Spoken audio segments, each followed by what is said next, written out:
Sir ఒక video చూడండి sir.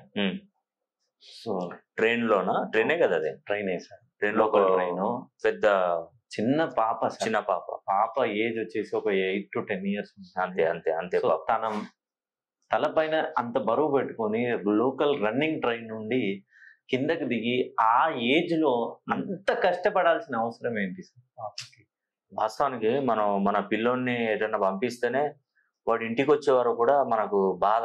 వాడు స్టడీకి పోయినా కూడా, వాడు స్కూల్కి వెళ్ళినా కూడా, ఒక ట్యూషన్కి వెళ్తేనే వస్తున్నాడా, ఎప్పుడు వస్తాడు ఏంటి అని ఒక క్షణం లేట్ అయినా కూడా 10 సార్లు పిల్లలకి ఫోన్ చేయడం, వచ్చాడు మా అబ్బాయి ఇంకా రాలేదు అని ఫోన్ చేస్తాం. అవును.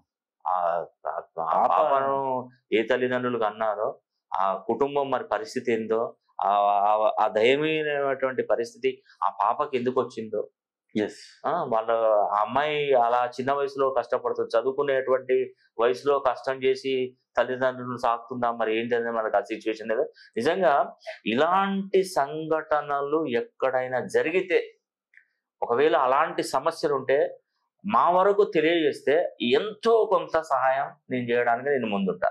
నాకున్న దాంట్లో నేను ఇస్తా. నేనేం నా ఇండ్లు, నా పొలాలు, స్థలాలు అమ్ముకొని నేను ఇవ్వకుండా ఓపెన్ గా చెప్తున్నా, నాకు ఎంతనైతే నేను ఏదైతే సహాయం చేయగలుగుతానో ఆ సహాయం అనేది కొంతమంది పేద ప్రజలకు, ఇలాంటి కొన్ని పరిస్థితుల్లో ఉన్నటువంటి వారికి నేను నా స్తోమతను మించి ఏదో కొంతనైతే నేను సహాయం చేస్తానండి.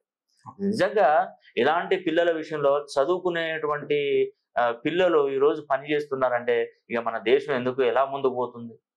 మనం ఈ దేశాన్ని వదిలి విదేశాలకు వెళ్తున్నాం అంటే అక్కడ ఉన్నటువంటి ఆపర్చునిటీ ఎక్కువగా ఉంటాయి, అక్కడ ఉన్నాయనే వెళ్తున్నారు. ఎందుకంటే పరిస్థితులు దారుణంగా మారిపోతున్నాయి. ఎందుకంటే ఇక్కడ సరైనది లేదు. మనం ఏదైనా పని చేయాలన్నా దాని గురించి మనం మాట్లాడడం తప్పులేండి. ఎందుకంటే నేను ఏదైనా కూడా మాట్లాడితే ఇంకా లేనిపోని ఇబ్బందులు తలెత్తే అవకాశాలు ఉంటాయి. సో అలాంటి వారు అంటే నాకు కనిపిస్తే నేను చేస్తాను, మీకు కనిపిస్తే మీరు ఏం వందల వేలు లక్షల రూపాయలు ఇవ్వనవసరం, ఎంతో కొంత సహాయం చేయడం కానీ, లేదంటే ఏదైనా స్కూల్లో కానీ వాళ్ళకు అనాథ ఆశ్రమాలు ఎంతో కొంతమంది ఎన్ఆర్ఐలు కూడా నడిపిస్తున్నారు.